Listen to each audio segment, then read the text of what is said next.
The seventh house, or Kalatra Bhava, Mirror of Self, Taurus Rising, Part 1. The mirror that shifts the earth. Taurus Rising is solid, sensual, and deeply anchored in material and emotional security. Governed by Venus, these natives move through life with steadiness and a love for beauty, touch, and comfort. They prefer simplicity over chaos, predictability over risk. But when it comes to the seventh house, the Kalatra Bhava, they meet their karmic contrast. Scorpio. Here, the mirror is dark, deep, and volatile. This is no peaceful reflection. It's a well of intensity, where trust, vulnerability, and transformation replace the calm certainties Taurus craves. Scorpio on the seventh house introduces power dynamics, secrecy, and emotional extremity into the domain of partnership. For the earthy, fixed Taurus rising, this feels like tectonic disturbance. Scorpio, ruled by Mars and Ketu, doesn't just challenge the Taurian instinct for calm, it forces a complete reorientation of how they engage with the other. Relationships for Taurus rising are rarely light or easy. They are fated, consuming, and often transformative, acting more like initiations than companionship. The Taurian comfort meets Scorpio depth. While Taurus seeks harmony through physical touch, routine, and loyalty, Scorpio demands emotional rawness and energetic merging. This makes relationships feel like high-stakes territory. Taurus wants peace. Scorpio wants truth, no matter how painful. The result is a dynamic where Taurus rising is drawn to partners who force growth by challenging their comfort zones. These partners may be secretive, magnetic, emotionally intense, or even self-destructive. Yet they hold up a mirror that cannot be ignored. Where Taurus builds, Scorpio destroys and rebuilds. The seventh house thus becomes a place where Taurus must confront impermanence, emotional messiness, and hidden fears. These natives may initially resist this scorpionic pull, preferring to stay in safe, predictable bonds, but over time, they realize that true intimacy isn't found in comfort, but in the courage to be emotionally naked. Mars and Ketu as rulers, the war beneath the soil. Mars, the warrior, and Ketu, the mystic severer, jointly rule this house. For Taurus rising, this means partnerships often contain elements of both battle and detachment. Mars brings intensity, passion, and sometimes conflict. Ketu brings spiritual lessons, emotional distancing, or sudden separation. Relationships can feel like spiritual tests, passionate yet volatile, karmically loaded yet inexplicably fated. These natives often encounter power struggles, emotional betrayals, or possessive dynamics that force them to reckon with attachment and control. What they value, stability, loyalty, possession, must be surrendered in order to access the deeper gift of Scorpio, transformation through surrender.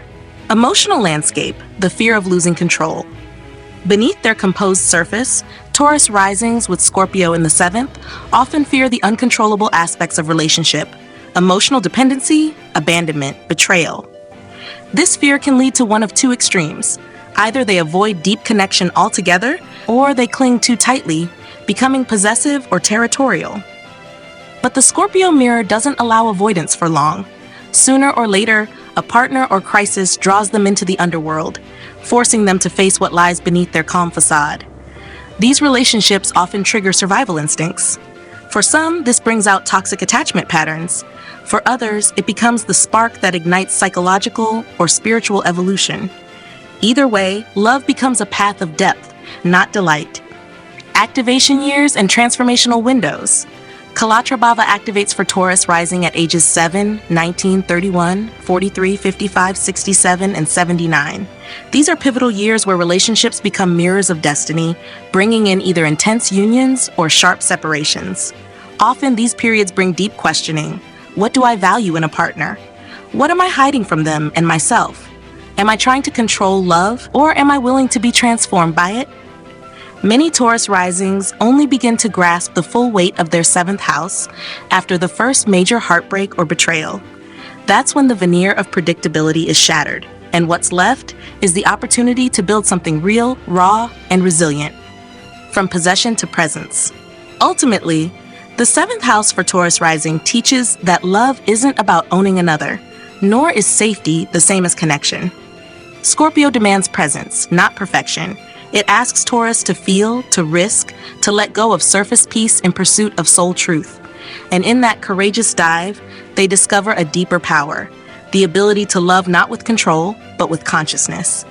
The Taurus Rising native shaped by Scorpio's mirror becomes a different kind of lover, one who has learned to root in the unknown, to ground even amidst intensity. Their gift is no longer just stability, it is devotion forged through fire. And in that they shine, not softly, but fiercely. The 7th house or Kalatra Bhava, mirror of self, Taurus Rising, Part 2. Conjunctions in Scorpio, intensity in the other. Mars and Saturn in the 7th, the frozen volcano. When Mars, the ruler of Scorpio, and Saturn meet in Taurus Rising's 7th house, the landscape of partnership becomes one of pressure and prolonged conflict.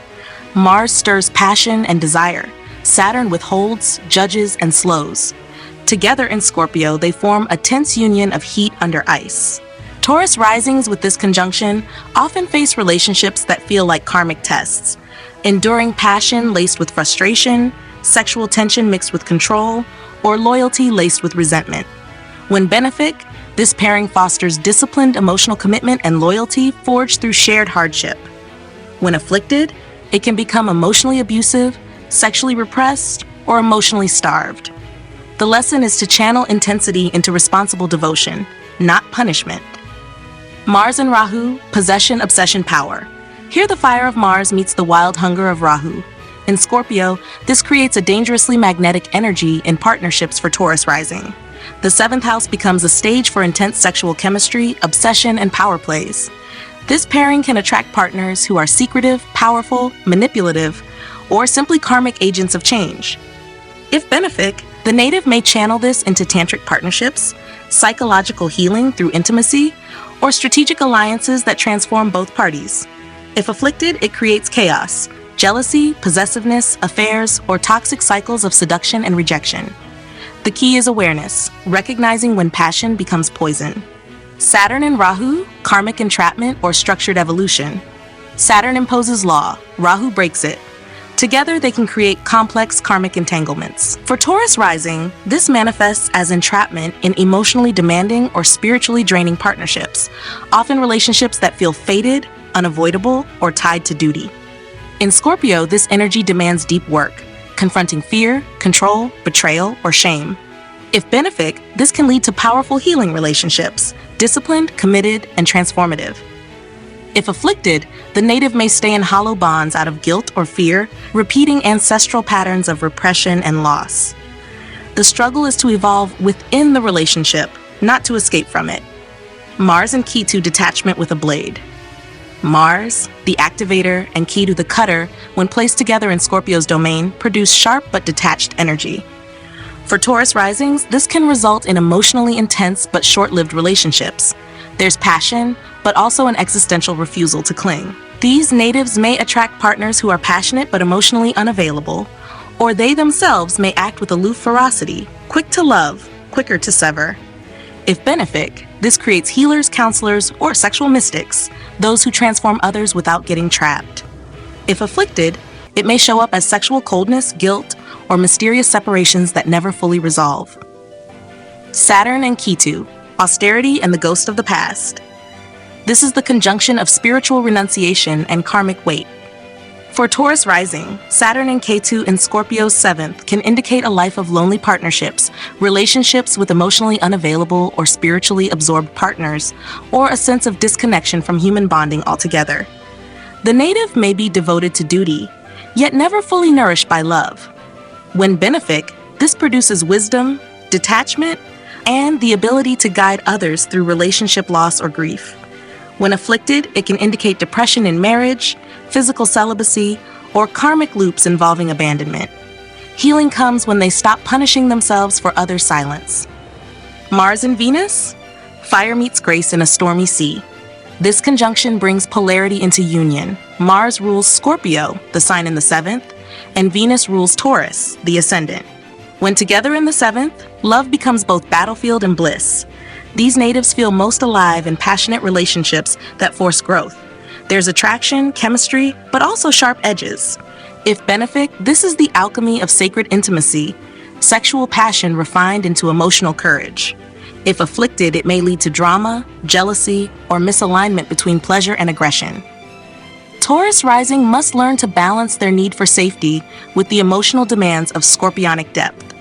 Saturn and Venus, cold beauty or loyal bond. Saturn restricts, Venus harmonizes.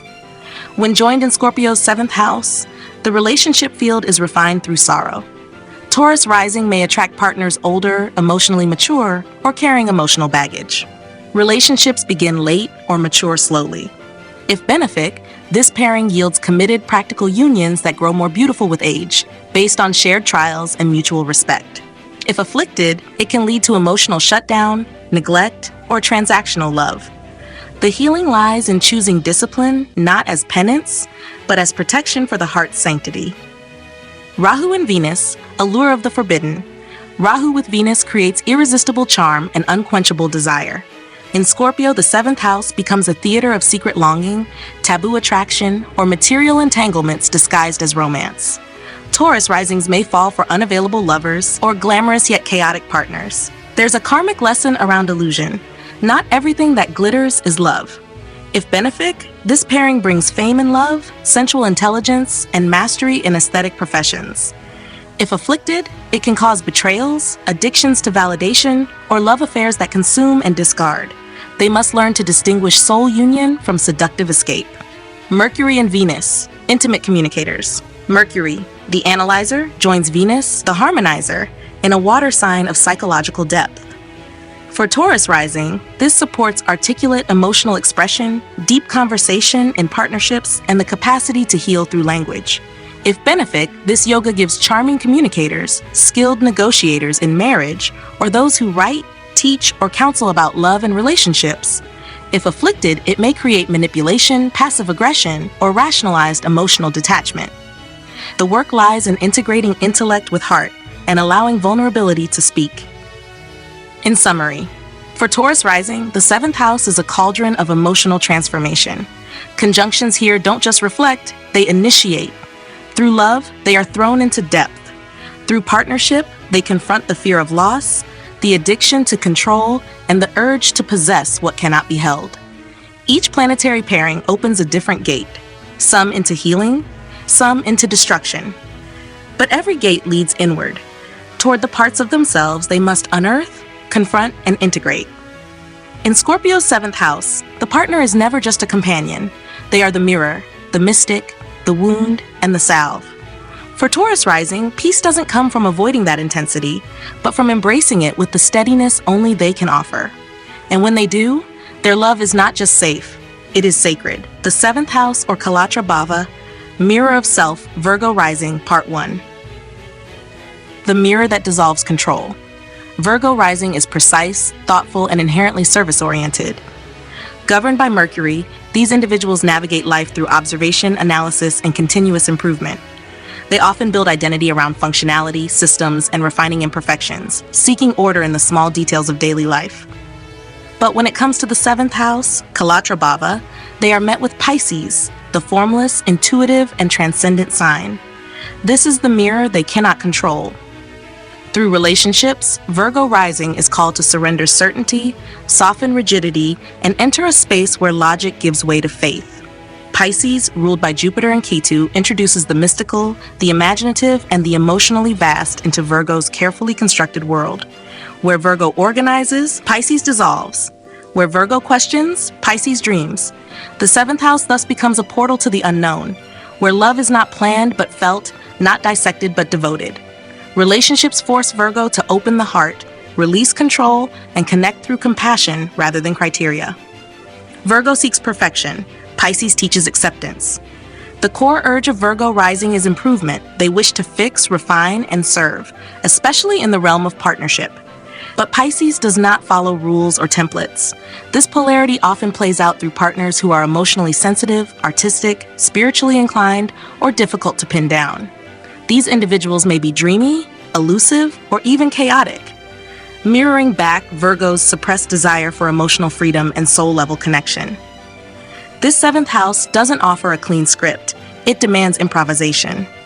Through the Pisces mirror, Virgo rising learns that love isn't an algorithm, it's an ocean, and their task is not to build a bridge over it, but to swim. Jupiter and Ketu as rulers, expansion and surrender. Jupiter brings wisdom, idealism, and faith. Ketu introduces detachment, loss, and spiritual refinement. Together, they shape Virgo Rising's relational destiny. Jupiter's rulership of Pisces brings a partner who expands the native's worldview, someone who inspires dreams or spiritual yearning. Ketu, the co-ruler, reveals the soul karma embedded in relationships, lessons of loss, longing, or past life echo. The result is that Virgo Rising often encounters relationships that defy logic.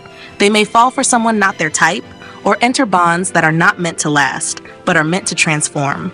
Jupiter teaches unconditional love, Ketu teaches release, and Virgo must learn both. Emotional landscape, yearning beneath precision. Emotionally, Virgo Rising often appears composed, thoughtful, and self-contained. But beneath the surface lies a deep yearning for someone who understands without words, who sees their silent labor, who loves not despite their flaws, but because of them. Pisces in the 7th house activates this yearning through partners who reflect emotional chaos, vulnerability, or inspiration. The experience is often disorienting. Love becomes a force that refuses to be managed. In time, the Virgo Rising learns that surrender is not weakness, it's wisdom, that some messes are worth entering, and that intimacy cannot be optimized, it must be embraced. Activation years and turning points. Kalatra Bhava activates for Virgo Rising at ages 7, 19, 31, 43, 55, 67, and 79. These years bring significant relational transitions, times when the heart overrides the head. At 19 or 31, they may fall in love unexpectedly or experience a relationship that leads them away from rational life into a more intuitive one. At 43 and beyond, many begin to embrace the emotional paradoxes of love, no longer seeking perfect compatibility, but soulful resonance. These periods often blur boundaries, dissolve plans, and open channels for empathy, forgiveness, and spiritual maturity. From precision to presence, ultimately, the 7th house for Virgo Rising teaches that love is not about fixing, it's about feeling. Pisces dissolves their need for control, asking them to trust the flow of emotional life. The partner becomes not a project, but a mirror of surrender. This is not where Virgo proves competence, it's where they risk vulnerability. The Virgo Rising native, shaped by this house, becomes softer, more intuitive, and less afraid of uncertainty. They discover that the real work of love is not organizing the other, but offering presence when everything falls apart. And in doing so, they find that the sacred mess of intimacy is far more healing than any ideal ever could be. The 7th house, or Kalatra Bhava, mirror of self, Virgo Rising, Part 2. Conjunctions in Pisces, healing, dissolution, and divine disarray. Jupiter and Venus in the 7th, soulmate union or romantic illusion. For Virgo Rising, this is one of the most enchanting combinations in Pisces, the house of surrender and unconditional love. Venus brings harmony and affection, while Jupiter expands the emotional and spiritual capacity of the relationship. If benefic, this pairing yields a deeply romantic, forgiving, and spiritually rich bond. The partner may be generous, wise, artistic, or idealistic, evoking a sense of soulmate recognition. These relationships nourish the heart and imagination, often marked by grace and devotional love. But if afflicted, this union may slip into fantasy, codependence, or emotional overindulgence. The native may chase the ideal partner, blind to red flags, or stay in ungrounded relationships out of spiritual guilt or naive optimism. Jupiter and Rahu, the obsession with meaning. Jupiter is the natural ruler of Pisces, and Rahu intensifies whatever it touches. Together in the 7th house, they create a pull toward foreign, spiritual, or charismatic partners, but often with karmic complexity. For Virgo Rising, this conjunction fuels an obsession with the idea of fated relationships, leading to intense unions that feel predestined, larger than life, or socially unconventional. If benefic, the couple may share a spiritual mission, teach together, or open each other's minds and beliefs in transformative ways. If afflicted, it creates delusion, scandal, or blind pursuit of a guru-like partner, placing them on a pedestal only to suffer disappointment or betrayal later. The lesson is to ground spiritual aspiration in discernment. Jupiter and Q, sacred love, quiet distance, Jupiter expands, Ketu releases. In Pisces, their union in the 7th brings a refined spiritual undertone to relationships, marked by intuition, detachment, and past life echoes. For Virgo Rising, this conjunction can create deeply spiritual but emotionally subdued partnerships. If benefic, the couple may share a meditative, devotional lifestyle, free of drama and rooted in compassion. There is often mutual respect for space and solitude. If afflicted, however, the bond may lack emotional reciprocity, physical affection, or practical grounding. One or both partners may drift into spiritual escapism or retreat from emotional intimacy altogether. The task is to balance spiritual ideals with embodied presence. Venus and Ketu, ghosts of love past. Venus seeks beauty and union. Ketu detaches and dissolves. When joined in Pisces, this conjunction brings romantic refinement but emotional ambiguity. For Virgo rising, it may manifest as relationships that feel mystical yet elusive, where love is felt more in dreams than in day-to-day life. If benefic, this produces unconditional love, artistic brilliance in relationship, and karmic closure. The native may love without expectation or possessiveness. If afflicted, it may bring silent suffering, feeling unseen, undervalued, or endlessly giving in a relationship with no clear anchor. The challenge is to transform longing into spiritual maturity rather than martyrdom. Venus and Rahu, seduction and spiritual hunger. This is a conjunction of magnetic desire and romantic intoxication. In Pisces, Venus softens into boundless love, while Rahu amplifies fantasies and cravings. For Virgo rising, this may manifest as a highly sensual, glamorous, or unconventional partner who stirs their emotional and sexual depths. If benefic, the union is artistically rich, erotically expressive, and socially captivating. The relationship can be a vehicle for deep emotional awakening. If afflicted, however, it may lead to obsession, betrayal, or escapism, where one becomes enchanted by illusions or sacrifices everything for a fleeting high. The Virgo native must distinguish spiritual love from emotional addiction. Moon and Jupiter, emotional wisdom and gentle expansion. This soft, nurturing pairing in Pisces brings warmth, emotional intelligence, and a deep sense of mutual care to relationships. The Moon governs Virgo rising's 11th house, gains, networks, while Jupiter rules the 7th, making this a strong yoga for emotional fulfillment through companionship. If benefic, the partner may be maternal, emotionally wise, or spiritually uplifting. The relationship is healing, intuitive, and often blessed with support from community. If afflicted, however, this can become emotionally indulgent or unanchored, prone to mood swings, unrealistic hopes, or subtle dependency. Still, the native is called toward relationships that teach emotional generosity. Moon and Ketu, subtle affection, unspoken karma. The Moon governs emotion, Ketu governs detachment. Together in Pisces, they evoke memory, psychic connection, and a certain soft sorrow in partnership. For Virgo rising, this may bring past life echoes into their romantic life, where emotional familiarity is strong but fulfillment is evasive. If benefic, this union allows for selfless love, silent companionship, and mystical intuition between partners. If afflicted, it may indicate moodiness, abandonment issues, or a partner who is emotionally unreachable. This conjunction teaches that sometimes the deepest love is also the one that cannot stay. Mars and Venus, passion in a sea of sensitivity. In Pisces, the Mars-Venus conjunction softens the usual spark into a more poetic form of passion. For Virgo rising, this creates emotionally intense relationships where sexual energy and romantic idealism blend. If benefic, it offers sensual creativity, romantic boldness, and a shared love for beauty or healing arts. If afflicted, this may become a tempest of emotion, oscillating between pursuit and retreat, craving and disappointment. The challenge is to navigate the tides of desire without drowning in unmet expectations or passive aggression. Sun and Jupiter, leadership through devotion.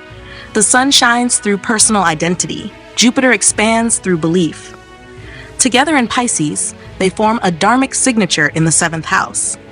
For Virgo rising, this may bring a partner who is inspiring, spiritually inclined, and radiant in their own path. If benefic, this is a partnership of mutual vision, one that uplifts both individuals through shared faith or purpose. If afflicted, it may result in ego clashes disguised as righteousness, or an imbalanced teacher-student dynamic in love. The key is shared humility and co-leadership, rather than idealization. For Virgo rising, Pisces in the 7th house is where their meticulous, self-regulating nature dissolves into the unpredictable waters of emotional and spiritual surrender. Conjunctions here don't follow logic. They swim in poetry, pain, and past life pulses. Some open the gates of compassion, others tempt them into illusion, but all invite them to soften the mind and let the heart breathe. The partner becomes less a checklist and more a catalyst. Through Pisces, Virgo learns that intimacy is not about managing perfection, but embracing divine imperfection. Their truest relational growth occurs when they stop trying to fix what is broken and instead allow love to flow, unfiltered, unstructured, and wholly in its chaos. The seventh house, or Kalatra Bhava, mirror of self, Capricorn Rising, Part 1. The mirror that melts the wall. Capricorn Rising is structured, disciplined, and emotionally reserved. Governed by Saturn, these natives approach life with realism, long-term vision, and a sense of responsibility. Their identity is built on what they can withstand: delayed gratification, silent endurance, and measured ambition. They seek stability, self-sufficiency, and status earned through effort. But when it comes to the seventh house, Kalatra Bhava, they meet Cancer, the watery, emotional mirror of heart, vulnerability, and personal attachment. This is the mirror that softens them. Where Capricorn builds walls, Cancer opens the gates. Through relationships, Capricorn Rising is invited to feel, to need, and to connect, not from strategy, but from sincerity. Cancer, ruled by the moon, brings emotion, nurturing, and mood-driven responsiveness into the house of partnership. The partner may be sensitive, intuitive, family-oriented, or emotionally expressive. To the cool and composed Capricorn Rising, this can be both disarming and destabilizing. But it is precisely in this emotional mirror that their stoicism is tested, transformed, and ultimately healed. Cancer teaches Capricorn that intimacy doesn't follow timelines. It flows, and sometimes floods. Capricorn seeks control. Cancer teaches receptivity. Capricorn Rising prefers to lead with restraint. They are cautious in choosing partners, preferring loyalty and reliability over drama. But Cancer in the seventh challenges this preference by offering a relationship space that is instinctive, nonlinear, and emotionally intense. The partner may cry, emote, or express need in ways that initially feel excessive to Capricorn's carefully guarded nature. This polarity teaches that love is not earned through labor, it is received through openness. Capricorn must learn to be touched, not just respected. In return, they teach their Cancerian mirror how to steady emotional tides with structure and constancy. The moon as ruler, flow over form. The moon governs Cancer and rules over emotion, comfort, nourishment, and cyclical change. As lord of the seventh house, it makes partnerships essential for Capricorn Rising's emotional evolution. The moon brings fluctuation to the stable Capricorn exterior, showing that feelings cannot be controlled like calendar events. Relationships tend to evoke deep personal shifts, inviting emotional intelligence, familial bonds, or the healing of mother wounds. Yet the moon also introduces emotional complexity. Partners may be moody, passive-aggressive, or overly dependent. Still, the moon's presence in the seventh ensures that love is a mirror of emotional truth, not status or utility. Emotional landscape, from isolation to intimacy. Capricorn Rising often fears emotional exposure. They are more comfortable offering support than receiving it. But Cancer in the seventh calls them to shed the mask of invulnerability. The partner often sees through their silence, senses their buried tenderness, and insists on real connection. This can feel threatening, but it is essential. Through Cancer, Capricorn Rising learns that vulnerability is not weakness, it's what makes love real. That the foundation of lasting partnership is not built on control, but on care. Slowly, love becomes less about roles and more about refuge. Activation years and turning points. Kalatra Bhava activates for Capricorn Rising at ages 7, 19, 31, 43, 55, 67, and 79. These are periods when emotional and relational lessons arrive, sometimes softly, sometimes like tidal waves. At 19 or 31, they may experience the first truly nurturing or emotionally overwhelming relationship. By 43 or beyond, they begin to recognize that true partnership requires not just support, but emotional safety. These turning points mark moments when the heart demands a seat beside the strategy, when love becomes not what they do, but who they let in. From fortification to feeling. Ultimately, the seventh house for Capricorn Rising is a sanctuary for emotional rebirth. Cancer opens a door to tenderness, receptivity, and emotional courage. The partner is not there to be managed, but to melt the armor, not to test control, but to awaken compassion. The Capricorn Rising native, transformed by this house, becomes someone who no longer measures their worth by resilience alone. They discover that to love and be loved deeply means allowing the self to be touched by softness, by emotion, by another's care. And in this surrender, they find a different kind of strength, one born not of solitude, but of shared vulnerability. The seventh house, or Kalatra Bhava, mirror of self, Capricorn Rising, Part 2. Conjunctions in Cancer, security, sentiment, and the soft power of vulnerability. Moon and Venus in the seventh, tender bonds or emotional overindulgence. The moon is the natural ruler of Cancer, and Venus is exalted here. Their conjunction in the seventh house creates an emotionally rich, nurturing relationship dynamic for Capricorn Rising. If benefic, this pairing fosters deep affection, emotional connection, and shared aesthetic or domestic values. The partner may be sensitive, romantic, and devoted, with a strong attachment to home and family. The relationship feels soothing and emotionally fulfilling, a place to land after the climb. If afflicted, however, the bond may become overly sentimental, dependent, or clingy. The Capricorn native may feel smothered or burdened by emotional needs they don't fully understand or know how to meet. The lesson is to allow softness without losing structure, and to express affection rather than suppress it. Moon and Mars, protective passion or mood-driven conflict. When the moon's sensitivity meets Mars's drive in Cancer, where Mars is debilitated, the emotional climate in relationships becomes dynamic, sometimes volatile. For Capricorn Rising, this conjunction may bring a partner who is emotionally fiery, reactive, or impulsive in expressing needs. If benefic, the partner is protective, courageous, and emotionally bold, one who fights for the relationship and stands by the native in all storms. If afflicted, this pairing produces mood swings, emotional defensiveness, or passive-aggressive patterns that test Capricorn's tolerance for volatility. The native learns to manage their own discomfort with vulnerability and recognize that emotional expression isn't a threat, it's a language. Moon and Saturn, softened rigidity or emotional withholding. When the Moon and Saturn come together in the seventh house, Capricorn Rising meets a karmic mirror. The Moon governs their seventh and Saturn rules their rising. This is a potent self-other axis. If benefic, this conjunction brings a partner who is emotionally mature, dependable, and quietly nurturing. Love is shown through acts of responsibility rather than dramatic gestures. If afflicted, it can lead to emotional suppression, melancholic undercurrents, or long silences in the relationship. The partner may carry emotional burdens or have a distant bond with the mother. Capricorn Rising is asked to bridge this divide, to open gently and encourage warmth without demanding it. Moon and Rahu, emotional obsession or intuitive awakening.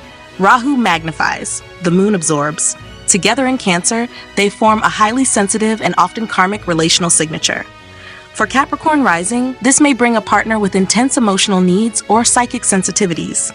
If benefic, the bond becomes a source of emotional expansion, empathy, and intuitive attunement. The relationship is absorbing, mysterious, and spiritually impactful. If afflicted, however, it leads to obsessive attachments, emotional manipulation, or instability, where the native feels like they are walking on eggshells. The key is emotional regulation and learning to stay grounded while holding emotional complexity. Moon and Ketu, silent knowing, or emotional vacuum. Ketu with the moon in Cancer produces a spiritually rich yet emotionally sparse dynamic. The partner may be highly intuitive but detached, carrying past life emotional wounds. For Capricorn Rising, this conjunction brings karmic unions where feelings run deep beneath the surface but are rarely expressed aloud. If benefic, it supports telepathic intimacy, selfless care, and emotionally healing relationships. If afflicted, however, the relationship may feel emotionally distant, melancholic, or unfulfilling. Capricorn Rising must learn to create safe space for emotional expression and recognize that not all love languages are loud. Venus and Mars, domestic passion or clash of comforts. Venus and Mars in Cancer bring sensuality and desire into the emotional realm. For Capricorn Rising, this can create a relationship full of warmth, sexual attraction, and comfort seeking. If benefic, the union blends affection with action, domestic bliss with romantic charge. The partner is loving yet assertive, family-oriented yet bold. If afflicted, tension may arise between emotional safety and ego-driven needs. The native may struggle to balance their craving for stability with a partner's emotional impulsiveness. Learning to soothe rather than suppress is the key. Venus and Rahu, romantic illusion or creative magnetism. This pairing generates a glamorous, emotionally charged relationship. In Cancer, it may bring a partner who is beautiful, artistic, and emotionally expressive, but also unpredictable or emotionally manipulative. If benefic, this conjunction offers deep sensual connection, creative collaboration, and luxurious comfort in domestic life. If afflicted, the native may get lost in fantasy, attract partners with dependency issues, or enter relationships for appearances or escape. Capricorn Rising learns the danger of emotional idealization and the necessity of grounding fantasy in reality. Sun and Moon, yin-yang integration, or ego-emotion tension. Sun and Moon together in Cancer represent the unification or conflict of ego and emotion. For Capricorn Rising, this pairing may bring a partner who is emotionally present but self-focused, or nurturing yet opinionated. If benefic, it supports a harmonious relationship where both individuals honor emotional needs and personal sovereignty. The partner may be creative, protective, and soulful. If afflicted, it leads to mood-driven ego clashes, emotional overreactions, or identity confusion in the bond. Capricorn Rising is asked to embrace warmth without losing clarity, and to value both reason and resonance. Sun and Saturn, responsible love or burdensome bond. Sun and Saturn in Cancer bring opposing forces together. The Sun seeks expression, Saturn imposes limits. For Capricorn Rising, this can represent a relationship that is deeply committed but emotionally complex. If benefic, the partner is principled, hardworking, and loyal. The relationship grows slowly but endures. If afflicted, the dynamic may feel heavy, suppressive, or emotionally unrewarding. The native may be drawn into caretaking roles or feel emotionally blocked in expressing affection. Love is tested through time, and the ultimate lesson is to remain emotionally open while honoring responsibility. For Capricorn Rising, Cancer in the 7th house brings a tide of emotional contrast into their otherwise pragmatic world. These conjunctions soften, test, and awaken their ability to receive love, not just build it. Some combinations draw them into nurturing relationships that melt their guardedness. Others confront them with emotional overwhelm, projection, or karmic intensity. But all partnerships in Cancer reflect the same truth. Love cannot be structured into safety. It must be felt, nurtured, and allowed to ebb and flow. The greatest strength Capricorn Rising finds in relationship is not in endurance alone, but in allowing themselves to be seen, held, and softened. Where walls once stood, these conjunctions teach them to build bridges of care. And in doing so, they find the home they never knew they needed.